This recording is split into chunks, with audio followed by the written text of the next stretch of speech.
Hello students,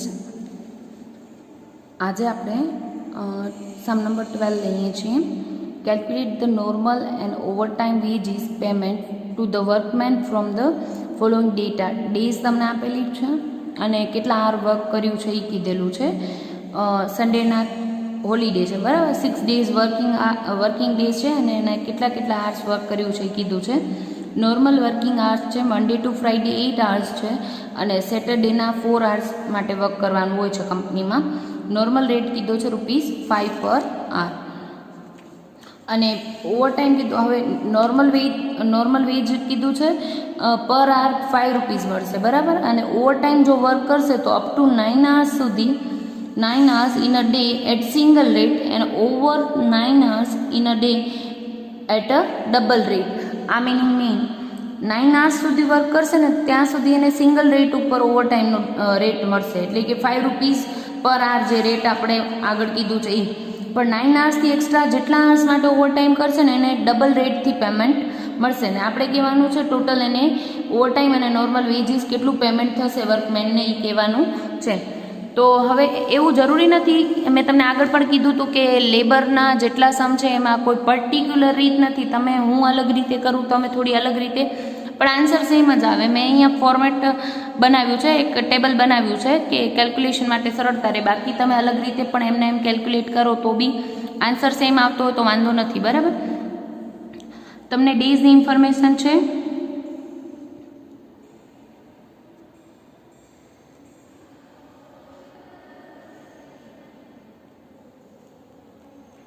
અને normal working આર્સ કેટલા છે એ કહી દીધું. Monday to Friday 8 hours work કરવાનું છે અને સેટરડેના 4 આર વર્ક કરવાનું છે. આમ ટોટલ વર્કિંગ આર્સ છે વીકલી 44 આર્સ, બરાબર.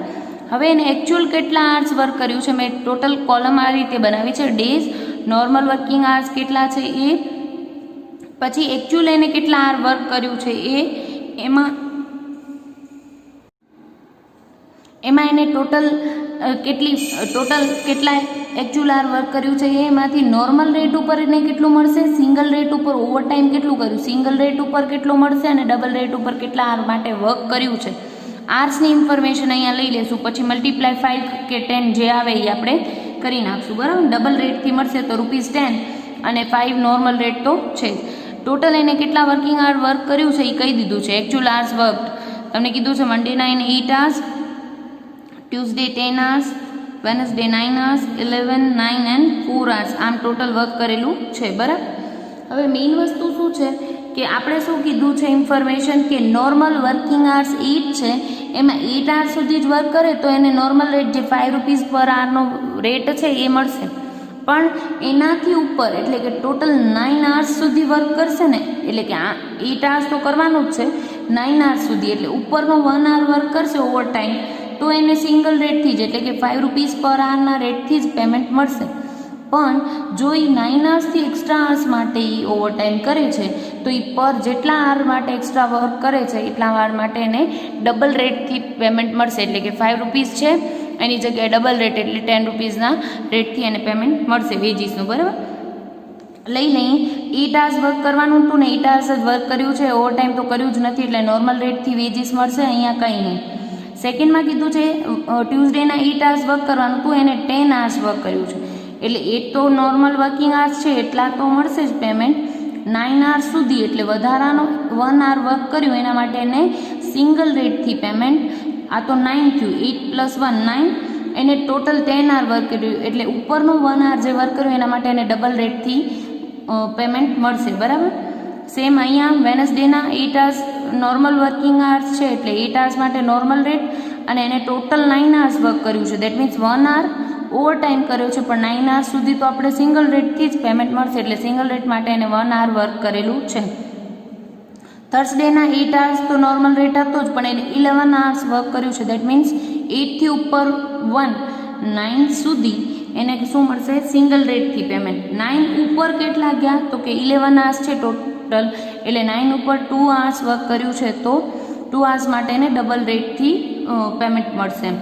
ફ્રાઈડેના એને 9 hours વર્ક કર્યું છે. દેટ મીન્સ 8 hour તો કરવાનું જ હતું, એ તો નોર્મલ વેજીસ મળશે જ, +1 ઓવર ટાઈમ 1 hour કર્યો એના માટે એને સિંગલ રેટથી પેમેન્ટ મળશે. 9 hours વધુ કર્યું નથી એટલે ડબલ રેટથી કાંઈ પેમેન્ટ મળવાનું નથી. સેટરડેના એને 4 hours વર્ક કરવાનું હતું, એને કર્યું પણ 4 hours છે એટલે ઓવર ટાઈમ કર્યો જ નથી એટલે એની વેજીસ મળશે નહીં. બરાબર. હવે લઈ લઈએ ટોટલ. તો કે ટોટલ કોનું કરશું કે નોર્મલ રેટથી એને કેટલાનું મળશે તો કે 44. સિંગલ ઓવર ટાઈમમાં સિંગલ રેટ કેટલું પેમેન્ટ મળશે 4 hours માટે અને 3 hours માટે એને ડબલ રેટથી પેમેન્ટ મળશે. મેઇન આટલું 3 સમજાય તો આન્સર સમજાઈ જશે. બરાબર. આપણે શું કહેશું ટોટલ વેજીસ કેલ્ક્યુલેટ કરવાની છે. એમાં નોર્મલ રેટથી કેટલા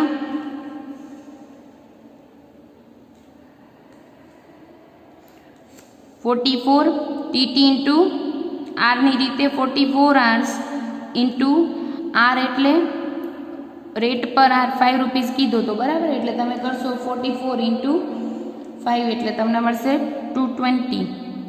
અને ઓવર ટાઈમ વેજીસ કેલ્ક્યુલેટ કરીએ તો ઓવર ટાઈમ એને બે રીતે કર્યો છે. સિંગલ રેટ માટે 4 hours વર્ક કર્યું છે અને ડબલ રેટ માટે એને 3 hours વર્ક કર્યું છે. તો આપણે કહીશું 4 hour માટે તો એને 5 રૂપીસ પર આવરના રેટથી મળશે અને 3 hours એક્સ્ટ્રા કર્યું છે એના માટે ડબલ રેટથી મળશે એટલે 5 રૂપીસ પર આવરની જગ્યાએ ડબલ રેટ એટલે 10 રૂપીસ પર આવરની રીતે એને મળશે. એટલે તમને ઓવર ટાઈમ વેજીસ મળશે ટોટલ 50 રૂપીસ. બરાબર. અને 220 નોર્મલ વેજીસ ને 50 ઓવર ટાઈમની વેજીસ એટલે ટોટલ તમને મળશે 270 rupees total wages. Clear. Same આવો જ એક સમ લઈ લઉં છું એટલે હજી પ્રેક્ટિસ થઈ જાય. એક વસ્તુ યાદ રાખજો, આ જ મેથડથી કરવું એવું જરૂરી નથી. આપણે ઇન્ફોર્મેશન શું આપી હતી કે એને એકચ્યુઅલ આટલા આર્સ માટે વર્ક કર્યું છે પર ડે અને નોર્મલ વર્કિંગ આર્સ કહી દીધા હતા આપણે મંડે ટુ ફ્રાઈડે 8 hours ને સેટરડેના 4 hours. અને પછી ઇન્ફોર્મેશન હતી કે નોર્મલ વર્કિંગ આર માટે તો એને 5 રૂપીસ પર આર પેમેન્ટ મળશે. ઓવર ટાઈમમાં 9 hours સુધી કરે છે તો એને નોર્મલ રેટથી જ એટલે કે સિંગલ રેટ 5 રૂપીસ પર આવરથી પેમેન્ટ મળશે. પણ 9 hours એક્સ્ટ્રા જેટલી વાર કર્યું છે એટલા માટે એને શું મળશે ડબલ રેટથી પેમેન્ટ મળશે એટલે કે 5ની જગ્યાએ 10 રૂપીસથી પેમેન્ટ મળશે. તો એને આપણે 10 રૂપીસના પેમેન્ટ આપી દીધું. બરાબર. એટલે તમે આ રીતે કરો તો વ્યવસ્થિત રીતે થાય પણ બીજી રીતે પણ થઈ જ શકે. બરાબર. દાખલા નંબર 7 લઈએ છીએ. સમ નંબર 7 આના જેવો જ છે એટલે હજી પ્રેક્ટિસ થઈ જાય. ઇન્ફોર્મેશન છે calculate the normal and over time veggies payment to a workmen from the following data. Days આપેલા છે, આર વર્ક કેટલા આર એને વર્ક કર્યું છે આપી દીધું અને નોર્મલ વર્કિંગ આર્સ કીધા છે 8 hours પર ડે કરવાનું છે. Every day 8 hours. બરાબર. અને નોર્મલ રેટ કીધો છે 0.50 per hour 0.50 rupees per hour payment એને મળે છે. પછી કીધું છે ઓવર ટાઈમ રેટમાં સેમ ઇન્ફોર્મેશન કે up to 9 hours in a day at single rate and over 9 hours in a day at double rate. બરાબર. એ જ ઇન્ફોર્મેશન પછી કીધું છે ઓર ઓવર ટાઈમમાં એને બે ઓપ્શન આપ્યા છે કે 9 hours સુધી વર્ક કરો તો સિંગલ રેટ ઉપર અને 9 hours ઉપર માટે ડબલ રેટથી payment or up to 48 hours in a day at single rate and over 48 hours at a double rate. વીકનું આ પર ડેનું કર્યું એની જગ્યાએ વીકમાં 48 hours સુધી વર્ક કરશે તો એને સિંગલ રેટથી ને 48 hoursથી વધુ કરશે તો એને ડબલ રેટથી પેમેન્ટ આપવાનું. Whichever is more beneficial to workman. આ બેની રીતે આપણે કેલ્ક્યુલેટ કરશું ને બેમાંથી વર્કમેન માટે કયું વધુ બેનિફિશિયલ છે એના આધારે આપણે કહીશું કે એને કયો ઓપ્શન એક્સેપ્ટ કરવો. બરાબર. લઈ લઈએ સેમ રીતે ઇન્ફોર્મેશન આપેલી છે લખી નાખીએ. ડેઝમાં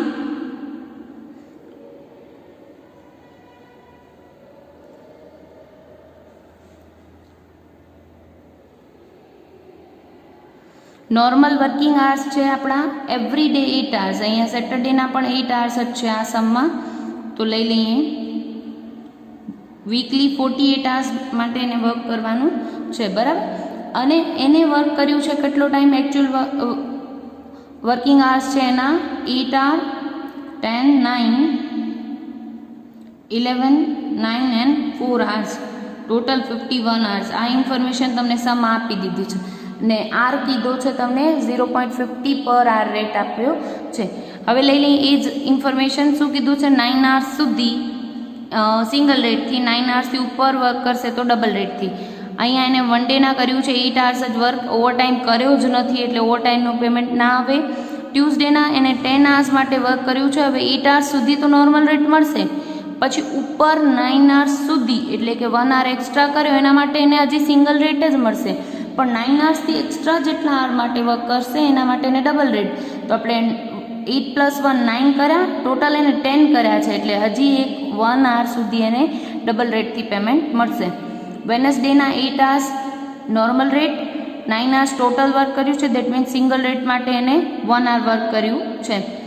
થર્સડેના છે 8 hour નોર્મલ, 1 hour સિંગલ રેટથી વર્ક કરશે, 8 + 1 9 અને ટોટલ એને કર્યું છે 11 hour વર્ક એટલે 2 hours માટે એને શું કર્યું છે, ડબલ રેટ માટે વર્ક કર્યું છે. ફ્રાઈડેના આપણે 8 hours નોર્મલ રેટ માટે 1 hour સુધી એટલે 9 hours સુધી એને સિંગલ રેટ જ મળશે, ડબલ રેટ માટે એને વર્ક નથી કર્યું. સેટરડેના અહીંયા 8 hours વર્ક કરવાનું તો એને તો કર્યું જ 4 hours છે એટલે ઓવરટાઈમની એકચ્યુઅલ જેટલા વર્કિંગ hours છે એટલું પણ નથી કર્યું, તો એને ઓવરટાઈમનો ક્વેશ્ચન જ આવતો નથી. કરી નાખીએ અહીંયા ટોટલ સિંગલ રેટ માટે એને કેટલા hours વર્ક કર્યું છે, 44 hours. પછી અહીંયા 4 hours માટે સિંગલ રેટ માટે ઓવરટાઈમ અને 3 hours માટે ડબલ રેટથી ઓવરટાઈમ. વેજીસ કેલ્ક્યુલેટ કરીએ તો નોર્મલ વેજીસ શું કીધું છે, નોર્મલ વેજીસ કીધું છે 44 hours ઇન્ટુ 0.50 પર hour રેટ આપી દીધો એટલે 22 રૂપીસ. અને ઓવરટાઈમ જોઈએ તો ઓવરટાઈમ કીધો છે એને 4 hours માટે તો સિંગલ રેટ એટલે 0.50 અને આ 3 hours માટે જે એક્સ્ટ્રા hours કર્યું છે એના માટે ડબલ રેટ એટલે 0.50ના double, that means 1 rupees per hour મળશે. મલ્ટીપ્લાય કરી નાખીએ એટલે અહીંયા મળશે ઓવરટાઈમ માટેનું પેમેન્ટ 5 રૂપીસ.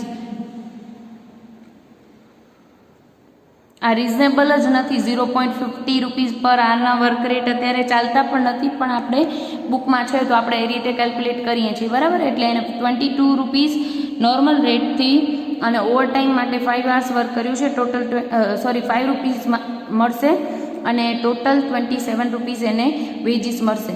હવે લાસ્ટ સમમાં તો એમાં આટલું જ ઓપ્શન હતું, આ સમમાં એક્સ્ટ્રા શું કીધું છે કે આ ઓપ્શન આપો, ઓરમાં એને કહો કે ભાઈ 48 hours વીકલી વર્ક કરશે તો એને સિંગલ રેટ અને 48 hours એક્સ્ટ્રા વર્ક માટે એને ડબલ રેટથી પેમેન્ટ આપો. તો આપણે બીજો ઓપ્શન છે અહીંયા જ લખું છું જેથી સાથે હોય તો સમજાય વ્યવસ્થિત. અહીંયા લખું છું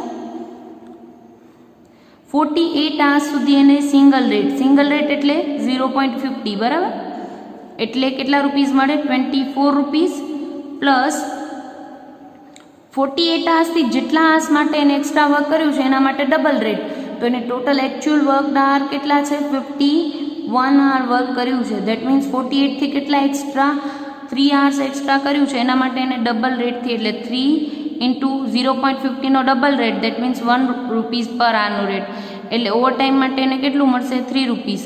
normal 24 plus 3 rupees overtime, that means કેટલા મળશે એને ટોટલ 27 રૂપીસ. હવે મેઇન વસ્તુ ક્યાં આવે છે કે આપણે કહેવાનું હતું કે બંને ઓપ્શનમાંથી which is more beneficial to worker, તો અહીંયા મોર બેનિફિશિયલમાં શું આવે છે, બંનેમાં 27 રૂપીસ છે, તો એ કોઈ પણ ઓપ્શન એક્સેપ્ટ કરી શકશે વર્કમેન. ક્લિયર.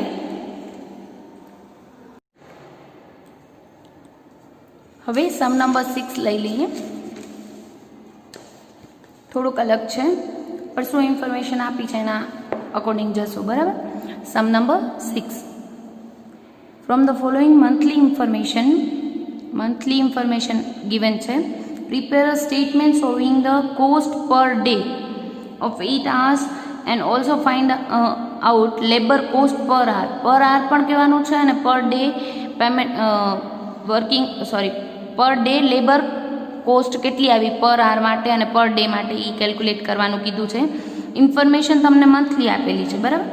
બેઝિક પે કીધું છે, ડિયરનેસ અલાઉન્સીસ કીધું છે, લીવ સેલેરી કીધી છે 10% of basic pay scale, employers contribution to provident fund on first અને થર્ડમાં જે ઇન્ફોર્મેશન જે ટોટલ આવે એના 10% તમને એમ્પ્લોયર્સ કન્ટ્રીબ્યુશન ઓફ PF લેવાનું છે.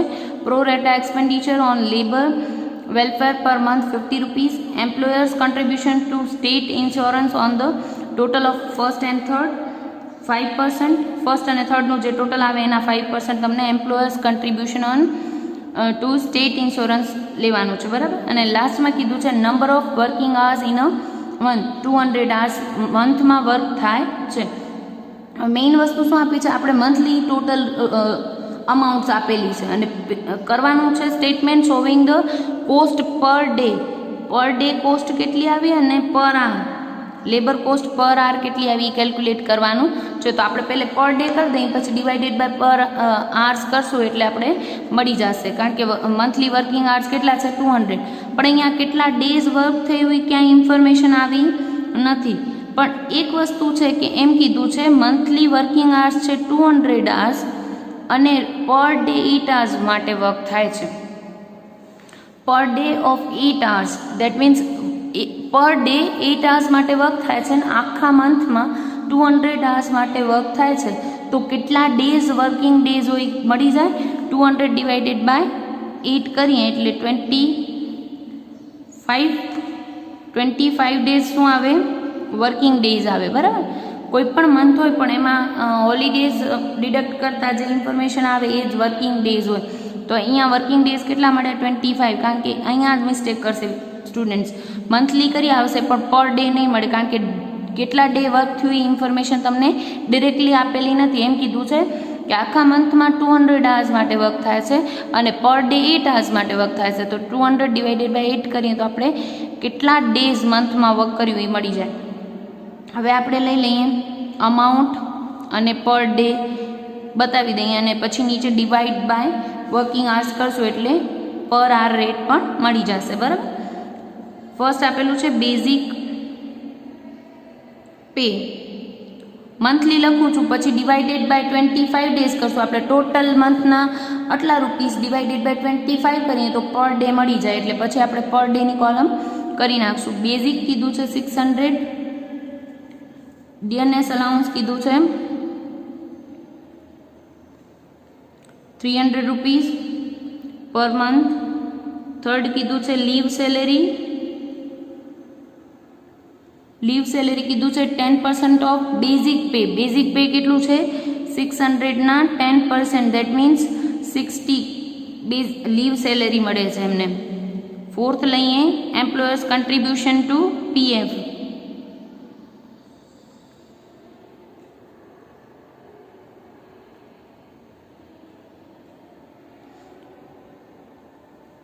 કેટલું કીધું છે ફર્સ્ટ અને થર્ડનું, દેટ મીન્સ 600 અને 60, 660ના 10% કીધું છે. આ બંનેના 600 પ્લસ 60 ફર્સ્ટ અને થર્ડનું ટોટલ છે એના 10%, એટલે આપણે મળશે 66. ફિફ્થ ઇન્ફોર્મેશન છે પ્રોરેટા એક્સપેન્ડિચર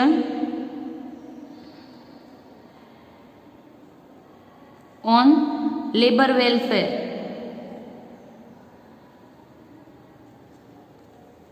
પર મંથ અમાઉન્ટ આપી છે 50 રૂપીસ. સિક્સ્થ ઇન્ફોર્મેશન છે એમ્પ્લોયર્સ કન્ટ્રીબ્યુશન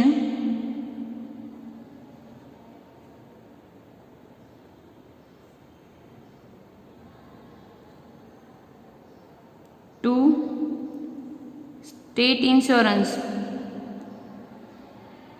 ફર્સ્ટ અને થર્ડના 5%, દેટ મીન્સ 600 પ્લસ 60 એટલે 660ના 5%, that means 33 rupees. Employers contribution in state insurance. Last તો number of working hours છે 200 hours per month, બરાબર. ટોટલ કરી નાખીએ એટલે આપણે ટોટલ મંથલી વેજીસનો એક્સપેન્સ કેટલો આવે મળી જાય.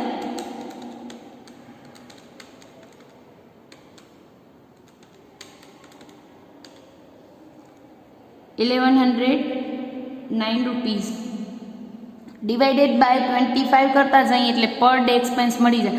હવે અહીંયા ડિરેક્ટલી તમે ડિવાઇડેડ બાય 25 કરશો તો પર ડે મળી જ જશે 44.36, પણ આપણે ઇન્ડિવિજ્યુઅલ એક ઇન્ફોર્મેશન માટે સ્ટેટમેન્ટમાં લખ્યું છે તો કરતા જઈએ. 600 ડિવાઇડેડ બાય 25 એટલે મળશે 24, આ એના હાફ છે એટલે અહીંયા 12, 60 ડિવાઇડેડ બાય 25 2.4,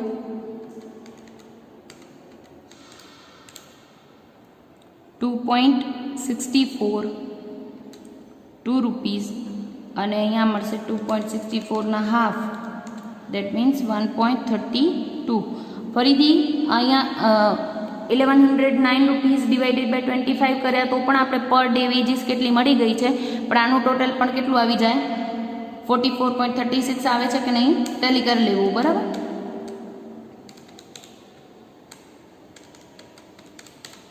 $44.36 ક્લિયર. હવે આપણે ફાઇન્ડ કરવાનું હતું statement showing cost per day.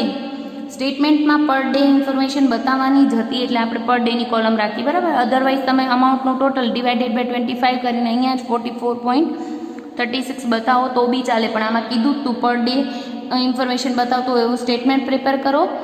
And also find out labour cost પર આર. હવે પર આર કોસ્ટ કેટલી આવી કેમ ખબર પડે, તો કે total cost divided by hours કરીએ તો શું મળી જાય, પર આર રેટ. હવે આ મંથલી ઇન્ફોર્મેશનમાં આવ્યું તો આપણું 1109 rupees total, divided by working hours કરી નાખીએ તો આપણે પર આર વેજીસ મળી જાય. પણ ડિવાઇડેડ બાય કેટલા વર્કિંગ આર્સ, તો કે આ મંથલી ઇન્ફોર્મેશન છે તો મંથમાં કેટલા આર્સ માટે વર્ક થયું છે 200 આર્સ. એટલે તમે કરશો 1109 ડિવાઇડેડ બાય 200 એટલે તમને મળી જશે 5.545. આને આ ઇન્ફોર્મેશન બીજી કઈ રીતે ફાઇન્ડ થઈ શકે, તો કે પર ડેમાં લીધું હોય તો પર ડે વર્કિંગ આર્સ કેટલા છે 8 આર્સ. તો તમે આમ પણ કરી શકો 44.36 ડિવાઇડેડ બાય 8 આર્સ કરી. અહીંયા મંથલી ઇન્ફોર્મેશન છે તો ડિવાઇડમાં શું લેવાનું, આખા મંથમાં કેટલા વર્કિંગ આર્સ હતા. અહીંયા પર ડે છે તો 1 ડેમાં કેટલા વર્કિંગ આર્સ હતા એ ડિવિઝનમાં લેવાનું.